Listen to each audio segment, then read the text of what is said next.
काहे दरिया में खोजे लो इनार।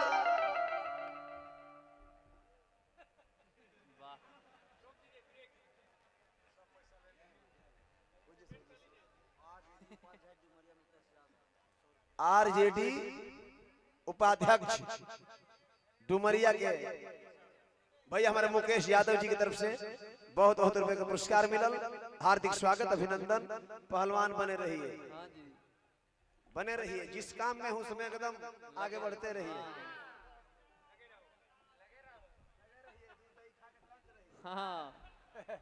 चलो हनुमान जी से कहते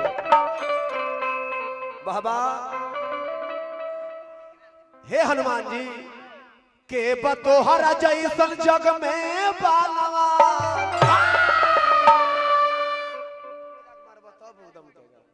फट जाएगा हाथ के बरौरा लेख जग में बालवान बजरंगी महा अबीर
जिला औरंगाबाद आरजेडी के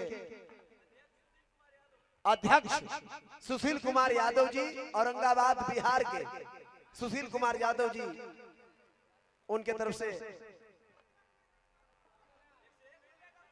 101 रुपया का पुरस्कार। 1 रुपया बाकी है, भोरे मिलेगा। बहुत बहुत पुरस्कार हार्दिक। ए भाई हमार कुर्ते लगो डैमेज हो गए दाना था एने निकल जाए रखा ना कहा हे हनुमान जी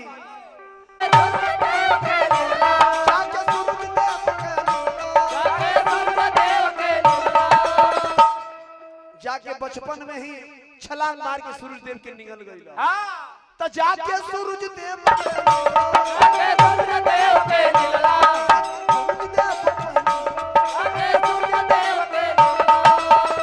सब देवता लोग मिलके निहोरा कइले तो उगिल देलो तो निहोरा कइला पर उगिलला निहोरा कइला पर उगिलला निहोरा कइला पर उगिलला निहोरा कइला पर उगिलला एह बतिया के माने ला जहान एह बतिया के माने ला जहान बजरंगी महा अबीर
टूटी के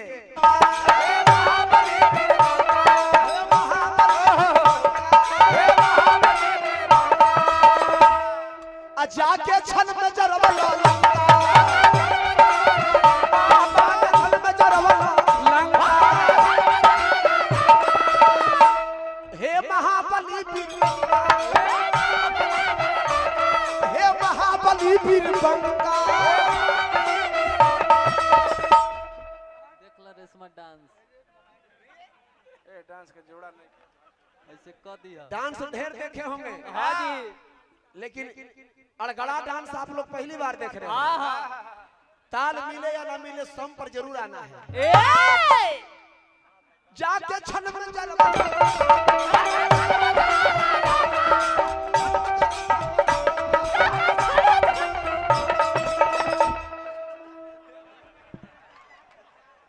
वाह भाई वाह हनुमान जी के मुंगा देखो तुम जी नाम बोलो मनोज यादव तन्नूडी विजय यादव के साला विजय यादव जी के बीबी का भाई अच्छा जो श्राद्ध में आए हैं उन्हीं का मतलब उनका मतलब उनका साला हाँ उनका साला विजय यादव जी का साला अपना मनोज ग्वाला हाँ बहुत बहुत पुरस्कार मिलल भैया के प्रणाम बहुत मेहनत कैलू तो भर लगन डीजे धाले हैं हे महाबली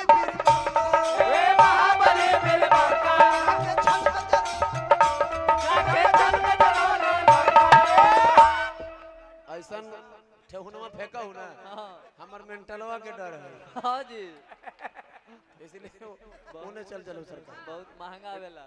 यहाँ के तो पड़को फेल बने 25-30 हजार के प्रोग्राम ना होते कहीं मेंटल गए ना हाँ तो डिलाइटे बूथ जीते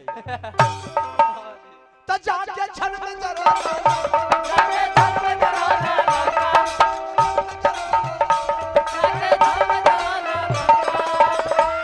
एह बतिया के मन ले भगवान हिलावत रहा। अब नीचे आ जा हाँ बैठ जा। बुझा जे शौचालय में चल गेली एह बतिया के मन लनी भगवान बैठ के बैठ के एह बतिया के मन लनी भगवान बजरंगी महा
अरे जय हो बजरंगबली, जय हो। चलिए भैया के तरफ से बहुत बहुत पुरस्कार, हमने तरफ से हार्दिक स्वागत। अपन ताजमहल में चल जा जाइए। सिखा दी।